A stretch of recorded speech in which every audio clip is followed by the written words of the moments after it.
जी, आज आप प्रोटेस्ट करने जा रहे हैं क्या? आज मैं जैसे आप देख रहे हैं पूरे जितनी हमारी JK के हमारी जो है SC ST OBC मिnority ऑर्गेनाइजेशन सभी यहाँ पर इकट्ठे होकर प्रोटेस्ट कर रही हैं।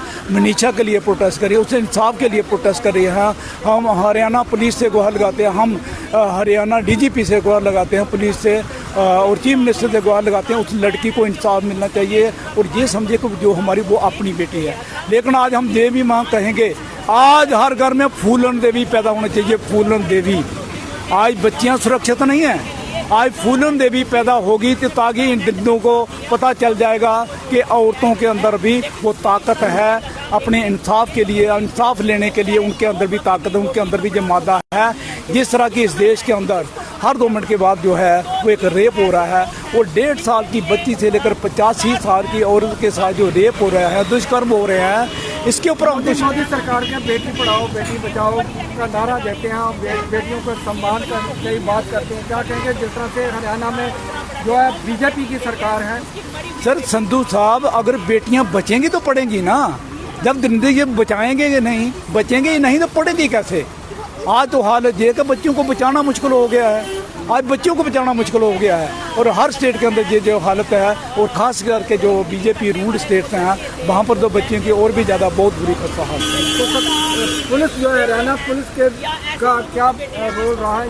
हरियाणा पुलिस का वो कहती है कि बच्ची ने जहर उगला है, जहर निकला है और उसके पिता के ऊपर प्रेशर बनाया जा रहा है कि आप बयान दो कि हमारी बच्ची ने जहर निकला है। मुझे बताओ, जिसकी 29 इंच 29 mm की जो गर्दन काटी गई है, सिर्फ 5 mm उसकी गर्दन बची है, आंखें नोच दी है, उसका यूट्रस डाला गया है। तो मुझे बताओ वो कैसे सुसाइड करेगी? कहाँ है वो, उसका खून कहाँ है? सरकार जो है बड़े रसूख वाले व्यक्ति को बचा रही है क्या? बचा रही, बिल्कुल बचा रही है, बिल्कुल बचा रही है। और रसूख वाले व्यक्ति को बिल्कुल बचा रही है। हम चाहेंगे कि किसी भी उससे पहले ये सोचते हैं कि हमारी बेटी है, उसके बाद ये बात करनी। थोड़ा प्रोटेस्ट कराओ, चलो प्रोटेस्ट करो, पत्रकारों पर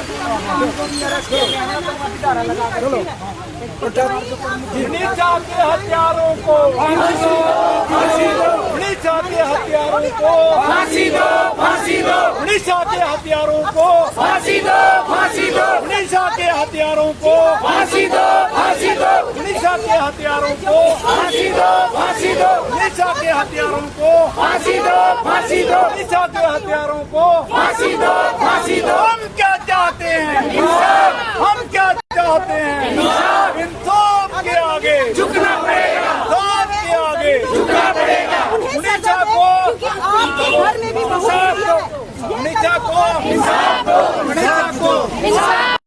मैडम जी, आज पूरा हरियाणा बंद है और उस बच्ची के लिए, मनीषा के लिए वो इंसाफ की गुहार लगा रहे हैं। क्या कहेंगे इसके खिलाफ? मनीषा जो कि हरियाणा की बेटी के साथ जो दरिंदगी की गई है, उसका गैंग रेप किया गया है, उसकी गर्दन जो है 95% काटी गई है, उसके पर्सनल ऑर्गन्स जो हैं उसका यूट्रस जो है उसको निकाला गया है और उसका जो विंड पाइप है उसको निकाला गया है। इतनी निर्मम उसकी बाद में हत्या कर दी गई है, उसके ऊपर एसिड डाला गया है। लेकिन जो हरियाणा सरकार है वो ये कहती है उसके बाप को कि आप ये कहो कि बच्ची ने कीटनाशक दवाई खाई थी। ये बहुत ही शर्मनाक बयान जो है ये गवर्नमेंट की तरफ से है।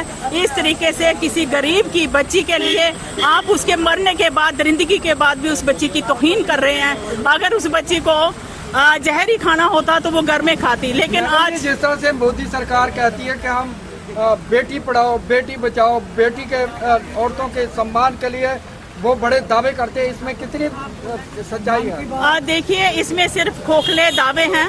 आप भी इसको जमीनी सतह पर अगर हम देखें तो हर 3 मिनट के बाद एक बच्ची के साथ रेप हो रहा है और गरीबों की बच्चियां जो हैं वो बड़ी इस दरिंदगी की शिकार हो रही हैं। ये खोखले नारे हैं, बेटी ना बच रही है और ना ही प्रॉपर ढंग से वो पढ़ पा रही है। किसी को बचाया जा रहा है सरकार के द्वारा, पुलिस के द्वारा? जी, ऐसे लगता है कि रसूखदार जो हैं उनके ये बेटे थे जिन्होंने दरिंदगी की है, उनको बचाया जा रहा है। उसमें पुलिस भी शामिल है और हरियाणा गवर्नमेंट भी शामिल है। लेकिन हम CBI की इंक्वायरी के लिए डिमांड करते हैं कि गवर्नमेंट को होश में आना चाहिए कि बच्चियां जो हैं वो सबकी साझी होती हैं। बच्ची ये नहीं कि उसकी बेटी थी, ये उसकी बेटी थी, ऐसा मानना जो है वो गलत है। बच्चियों को इस तरीके की जो दरिंदगी हो रही है उससे कड़े से कड़े कानून सीधे जो ऐसी दरिंदगी करता है उसको सीधे फांसी दी जाए। कानून तो पहले से बने हुए हैं लेकिन उस पर इम्प्लीमेंट नहीं हुआ है। हाँ, इम्प्लीमेंट इसलिए नहीं होता है कि सरकार जो है वो उनको बचाने के पीछे होती है। कुछ जो बड़े बड़े ऑफिसर्स होते हैं या फिर जो पुलिस जो है वो ये कहेंगे कि वो फिर रिश्वत खाते हैं और उन लोगों को बचा देते हैं। और अगर इस तरीके से ही हमारी जो एडमिनिस्ट्रेशन है ऐसे दरिंदों को बचाती रहेगी तो दरिंदगी जो है बेटियों के लिए मुश्किल हो जाएगा। लास्ट क्वेश्चन, जिस तरह से आज आप प्रोटेस्ट किया, थोड़े दिनों के बाद ये प्रोटेस्ट भी खत्म हो जाएंगे और जो इंसाफ है बैंक का वहीं रह जाएगा, क्या कहेंगे? हाँ, ये आपने सही कहा कि गरीब की बेटी है। अभी जैसे निर्भया के टाइम पूरा भारतवर्ष जो था वो बाहर निकला था, उसके लिए न्याय लेट तो मिला लेकिन उसके लिए कड़ा संघर्ष करने के लिए बहुत सारे वकील भी सामने आए थे। उसमें एक वकील जो लेडी जो थी उसने लगातार उस पर कोशिश करती रही। लेकिन इस बच्ची के लिए ये आप सही कह रहे हैं कि थोड़े दिन इसका उबाल आएगा, लोग अपने आप शांत हो जाएंगे, अपने अपने घरों में बैठ जाएंगे और न्याय के लिए अगर किसी को कुछ स्ट्रगल करनी है तो वो उसका बाप होगा, गरीब बाप होगा। लेकिन लगता नहीं है कि इसमें कोई ज्यादा लोग जो हैं उनके साथ आएंगे। लेकिन हम गुहार लगाते हैं कि इस गरीब बाप की जो है सुनवाई जो है वो की जाए। लेकिन ये थे जो हरियाणा में एक दलित बच्ची जो है टीचर थी, उसकी के साथ जो है गैंग रेप हुआ, उसके बाद उसकी हत्या कर दी गई और पुलिस जो है वो माँ बाप के ऊपर दबाव डाल रही है कि ये कहा जाए कि इसने कीटनाशक करके आत्महत्या जो है वो की है। और ये पूरा आज हरियाणा बंद है और जम्मू में भी ओबीसी समाज के लोग जो हैं सड़कों पर उतरे हैं। उस मनीषा जो टीचर है 19 साल की थी, उनके इंसाफ के लिए सड़कों पर उतरे हैं।